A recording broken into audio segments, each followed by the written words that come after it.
வணக்கம். சற்று முன் வெளியான முக்கிய அறிவிப்பின்படி நகைக்கடன் வைத்துள்ளவர்கள் அனைவரும் பயன்பெறும் வகையில் அவர்களுக்கு முக்கியமான மகிழ்ச்சியான அறிவிப்புகள் வெளியாகியுள்ளன. இதை பத்தி விரிவாக நம்ம வீடியோல பார்க்கிறோம். வீடியோவை கடைசி வரைக்கும் முழுமையாக பாருங்க. வீடியோல போறதுக்கு முன்னாடி இந்த வீடியோக்கு ஒரு லைக் பட்டன் பிரஸ் பண்ணிக்கோங்க. வாங்க வீடியோக்குள்ள போகலாம். தேர்தல் விரைவில் வரப்போகிறது, நகைக்கடன் தள்ளுபடி ஆக போகிறது என்ற நம்பிக்கையில் வங்கிகளில் நகைக்கடன் பெறுவதில் மக்கள் ஆர்வம் காட்டி வருகின்றனர். இந்த நிலையில் அவர்கள் பயன்பெறும் வகையில் அவர்களுக்கு முக்கியமான மகிழ்ச்சியான அறிவிப்பு ஒன்று தற்போது வெளியாகியுள்ளது.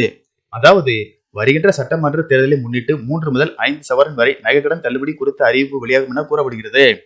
வங்கியில் தனிநபர் கடன், தொழில் கடன், கல்வி கடன், சொத்து மீதான அடமான கடன், வாகன கடன், தங்க நகை கடன் மற்றும் பல்வேறு பெயர்களில் கடன் வழங்கப்பட்டு வருகின்றன. இதில் அவசர தேவைக்கு மிகச் சிறந்தது தங்க நகை கடன் தான். காரணம், தனிநபர் கடன் மற்றும் வாகன கடன் போன்ற சில கடன்களை பெற வேண்டுமானால் அதற்கு சில ஆதாரங்களை சமர்ப்பிக்க வேண்டும். அதனால் கடன் கிடைக்க சற்று தாமதமாகும். ஆனால் தங்க நகை கடன் வாங்குவது மிக எளிது. ஒரு நாளிலேயே கடன் கிடைத்துவிடும்.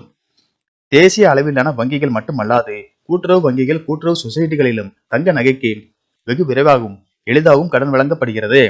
மற்ற கடன்களை விடவும் தங்க நகை கடனுக்கான வட்டி விகிதம் மிகவும் குறைவாகும். மேலும் தேர்தல் நேரங்களில் நகைக்கடன் தள்ளுபடி செய்யப்படுவதும் முக்கிய காரணமாக பார்க்கப்படுகிறது. தமிழகத்தில் கூட்டுறவு துறையின் கீழ் செயல்படும் மாநில, மாவட்ட தலைமை கூட்டுறவு வங்கிகள், தொடக்க வேளாண் கூட்டுறவு கடன் சங்கங்கள், நகர கூட்டுறவு சங்கங்கள் போன்றவற்றில் தங்க நகை அடமானம் பேரில் நகை கடன்கள் வழங்கப்படுகின்றன. இந்நிலையில் ஒவ்வொரு தேர்தலின் போதும் நகைக்கடன் மற்றும் பயிர்க்கடன் தள்ளுபடி அறிவிப்பு வாக்குறுதியாக அளிக்கப்பட்டு வருவது நகைக்கடன் உள்ளவர்களுக்கு பேருதவியாக அமைந்து வருகிறது. இது குறித்து வெளியான அறிவிப்பில் வருகிற 2026ஆம் ஆண்டு சட்டமன்ற தேர்தலை முன்னிட்டு அரசியல் கட்சி நகைக்கடன் தள்ளுபடி வாக்குறுதியை வெளியிடுவார்கள் என்பதால் பொதுமக்கள் இப்போதே கூட்டுறவு வங்கிகளுக்கு சென்று நகைக்கடன் பெறுவதில் ஆர்வம் காட்டி வருகின்றனர்.